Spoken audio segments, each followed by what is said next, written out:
Good morning बच्चों। 8th class विज्ञान विषय में आपका पार्ट 3 पढ़ रहे हैं हम लोग, जो कि है संश्लेषित रेशे और प्लास्टिक। संश्लेषित रेशे क्या होते हैं इनके बारे में मैं बता चुकी हूँ, और कौन कौन से संश्लेषित रेशे हैं उनके बारे में पढ़ा चुकी हूँ। उनके गुणधर्म क्या होते हैं ये भी मैंने बच्चों आपको बताया है।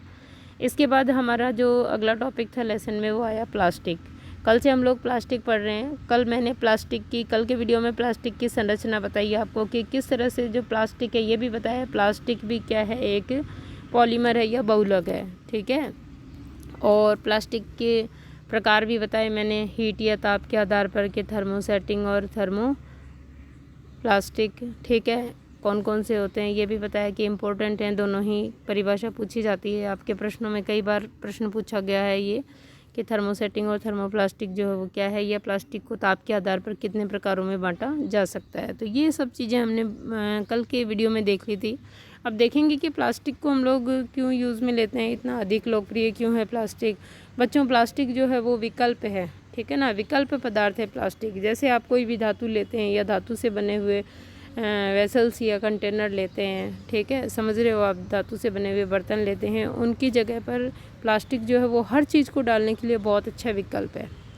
तो प्लास्टिक विकल्प है और सस्ता है उन चीज़ों से, उन धातुओं से, उन अन्य वस्तुओं से, इसीलिए प्लास्टिक को बहुतायता से उपयोग किया जाता है। रोज़मर्रा की ज़िंदगी में अगर आप देखोगे हमारी डेली लाइफ में, तो आपको चारों तरफ बहुत सी चीज़ें बहुत प्रकार की बनावट में, अलग अलग साइज़, शेप, आकार में जो है वो मिल जाएंगी प्लास्टिक की। देखते हो आप लोग, सब नोन है, हम लोग सब जानते हैं प्लास्टिक के बारे में। प्लास्टिक से बनी वस्तु को हम अलग से ही पहचान लेते हैं कि ये प्लास्टिक से बनी हुई है।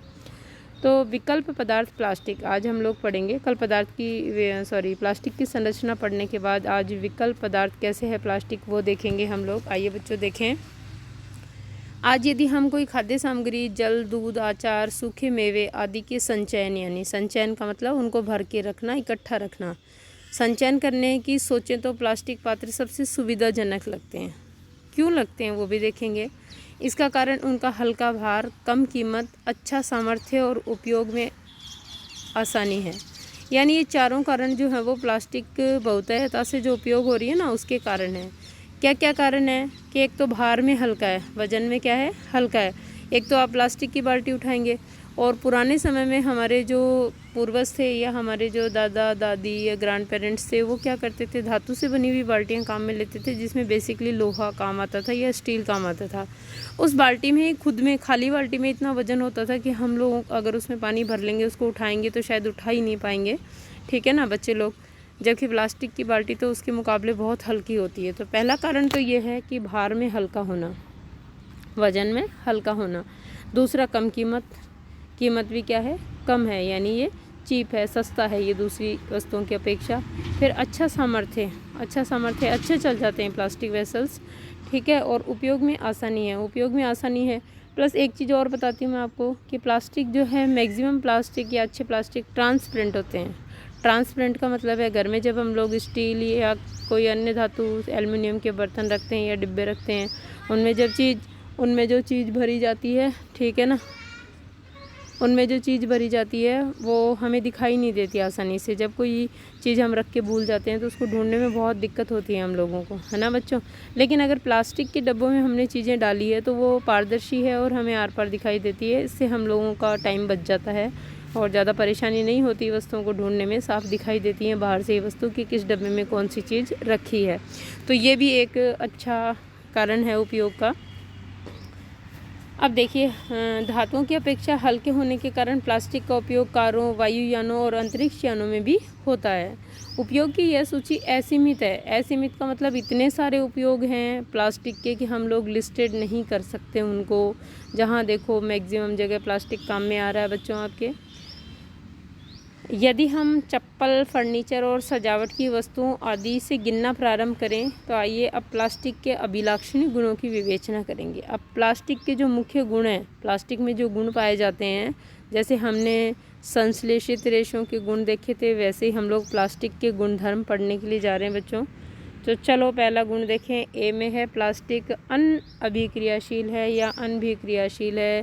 कहने का मतलब है प्लास्टिक जो है वो जल्दी से रिएक्ट नहीं करता है दूसरी चीज़ों से। आपने कोई डब्बा है प्लास्टिक का, उसमें कोई चीज़ डाल दी है, कोई पदार्थ डाला है, तो उससे वो जल्दी से रिएक्शन नहीं करेगा, अभिक्रिया नहीं करेगा।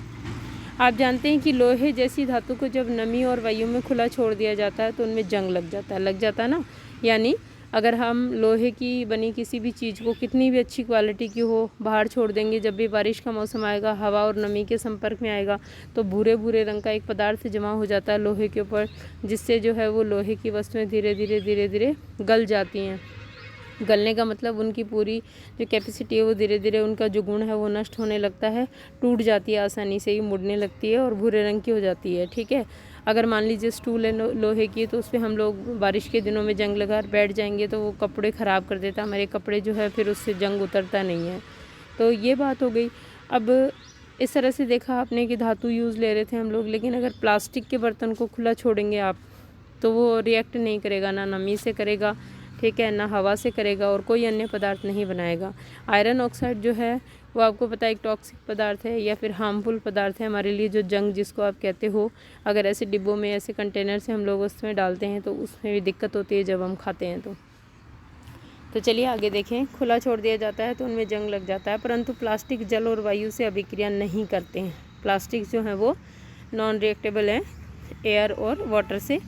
उनका संक्षारण आसानी से नहीं होता, यानी संक्षारण आसानी से नहीं होता, इसका मतलब इसको अपघटित आसानी से नहीं किया जा सकता है। इसलिए इनका उपयोग बहुत से रसायनों सहित विभिन्न प्रकार के पदार्थों के संचयन हेतु किया जाता है। ठीक है ना, यानी हम लोग बेधड़क जो है आसानी से इसको बहुत सारे रसायन डालने के लिए भी उपयोग में ले सकते हैं, जो कि हम लोग धातु के कंटेनर्स में नहीं डाल सकते हैं। चलिए अगला गुण देखें, ये आपका है बी। पहला जो जिसकी चर्चा हमने की, जिसके कारण जो है प्लास्टिक बहुतायता से काम में आता है, वही चीज़ हम दोबारा पढ़ रहे हैं कि प्लास्टिक हल्का, प्रबल और चिरस्थायी है।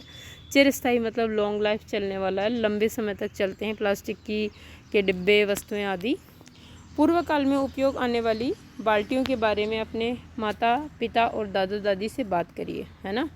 उनको पूछिए, आपके घर में जो आपके बड़े होंगे उनको पूछिए कि पुराने समय में जो बाल्टियाँ या डिब्बे होते थे वो किस चीज़ के बने होते थे और कैसे होते थे। किस पदार्थ की बनी बाल्टियाँ और मग आज आप उपयोग ले रहे हैं। प्लास्टिक पात्रों को उपयोग में लाने के क्या लाभ हैं, क्योंकि प्लास्टिक बहुत हल्का, प्रबल, चिरस्थायी और विभिन्न आकारों और साइज़ों में ढाला जा सकता है, मतलब कलरफुल होता है और ऐसे ऐसे आकार के डिब्बे और वस्तुएं बनाई जाती है कि आप अट्रैक्ट हो जाते हैं उनके साइड, है ना।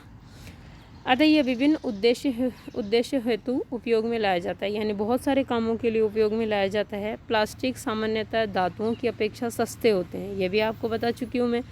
ये उद्योगों और घरेलू कार्यों में व्यापक रूप से उपयोग में लिए जाते हैं। उद्योग में भी काम में लिए जाते हैं ये, और घरेलू कार्यों में भी उपयोग में लिए जाते हैं। विभिन्न प्रकार के प्लास्टिक पात्रों की सूची बनाइए। अब आप अपने चारों तरफ देखिए और जैसे जैसे जो पात्र आपको दिखाई दे रहे हैं प्लास्टिक के, उनकी आप सूची बना लीजिए, यानी इनको लिस्टेड कर लीजिए आप, जिन्हें आप दैनिक जीवन में उपयोग में लाते हैं। ये सब कर सकते हैं, इजी जो है वो वर्क है आपके लिए।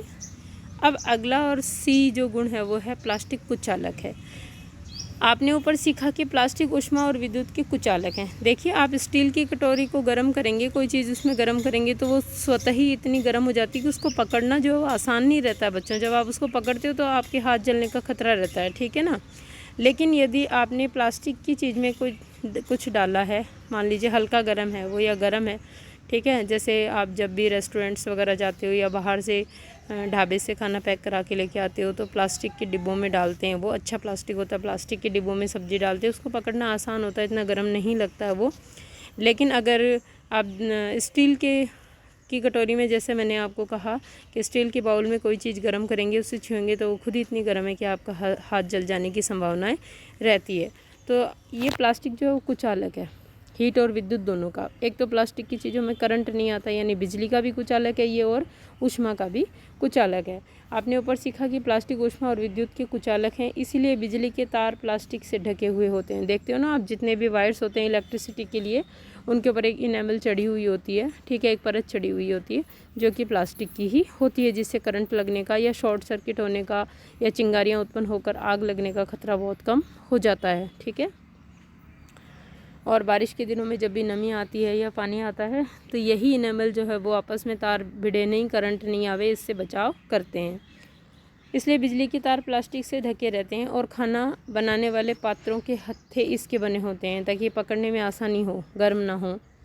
चलिए आगे देखें आप क्या है, आप क्या जानते हैं। प्लास्टिक का स्वास्थ्य देखभाल उपयोग में व्यापक उपयोग होता है। इसके उपयोगों के कुछ उदाहरण हैं: दवा की गोलियां, टिक्कियों को पैक करने हेतु, ठीक है, घावों को सीने हेतु धागे, सिरिंज, चिकित्सकों के दस्ताने और विविध प्रकार के चिकित्सीय यंत्र। आपने खूब देखे हैं बच्चों, ग्लूकोज की बोतल भी प्लास्टिक की होती है जिसके अंदर ग्लूकोज भरा होता है, चढ़ती है ना आपको ड्रिप, जब भी कभी आपने हॉस्पिटल गए हो, देखा है आपने किसी को। तो इस तरह से स्वास्थ्य विभाग में अगर हम चलें, एक हॉस्पिटल की विजिट करें, तो आपको बहुत सारी चीज़ें प्लास्टिक की बनी हुई वहाँ पर दिख जाएगी। यानी स्वास्थ्य देखभाल के उपयोग में बहुत व्यापक उपयोग होता है, इसका बड़े स्तर पर उपयोग होता है। और बता दिया यहाँ पर, जैसे गोलियों के पत्ते वगैरह पैक करने हेतु, घावों को सीने हेतु जो धागा बनता है वो। अब अगला है माइक्रोवेव ओवन में भोजन पकाने हेतु विशिष्ट प्लास्टिक पात्र उपयोग में लिए जाते हैं। आप सबके घरों में माइक्रोवेव है, उसके अंदर आप धातु के बर्तन नहीं रखिए, ऐसा क्वेश्चंस या प्रिकॉशंस आते हैं उसके ऊपर लिखे हुए, उसके बुकलेट के अंदर, कि आपको उसके अंदर केबल और केबल जो है वो कैसे वेसल्स रखने हैं, प्लास्टिक से बने वेसल्स या बर्तन रखने हैं, ठीक है। माइक्रोवेव ओवन में भोजन पकाने हेतु विशिष्ट प्लास्टिक पात्र उपयोग में लिए जाते हैं। माइक्रोवेव ओवन में ऊष्मा खाद्य पदार्थों को पका देती है, परंतु प्लास्टिक पात्र को प्रभावित नहीं करती है, ठीक है ना। प्लास्टिक के पात्र पर इसका कोई प्रभाव नहीं होता है। टेफ्लॉन एक विशिष्ट प्लास्टिक है। टेफ्लॉन एक प्रकार है प्लास्टिक का, विशिष्ट प्लास्टिक प्रकार है जिस पर तेल और जल चिपकता नहीं है। तेल और जल क्या नहीं होता, नहीं चिपकता है। यह भोजन पकाने के पात्रों पर न चिपकने वाली परत लगाने के काम आता है। न चिपकने वाली परत यानी आपने नॉन स्टिक्स बर्तन देखे हैं, वो जो नॉन स्टिक्स काले रंग की परत होती है, नॉन स्टिक बोलते हो ना आप, नॉन स्टिक का मतलब नहीं चिपकता जिसके अंदर, तो वो नॉन स्टिक परत किसकी बनी होती है, टेफ्लॉन नामक प्लास्टिक की बनी हुई होती है, ठीक है। ओके स्टूडेंट्स, आपका पाठ लगभग पूरा होने ही जा रहा है। और अब आपका जो एक टॉपिक बचा है वो है प्लास्टिक और पर्यावरण, कि जिस तरह से प्लास्टिक बहुत उपयोगी है ना, तो प्लास्टिक आपको पता है जीवाणुओं द्वारा निम्नीकृत नहीं होता, अपघटित नहीं होता है, तो इसके नुकसान भी हैं कुछ, तो ये हम लोग कल के वीडियो में देखेंगे। ओके स्टूडेंट्स, आज आपको मैंने जो बताया प्लास्टिक के गुणधर्म, प्लास्टिक के उपयोग, वो सब आपको कॉपी में एज ए होमवर्क करना है।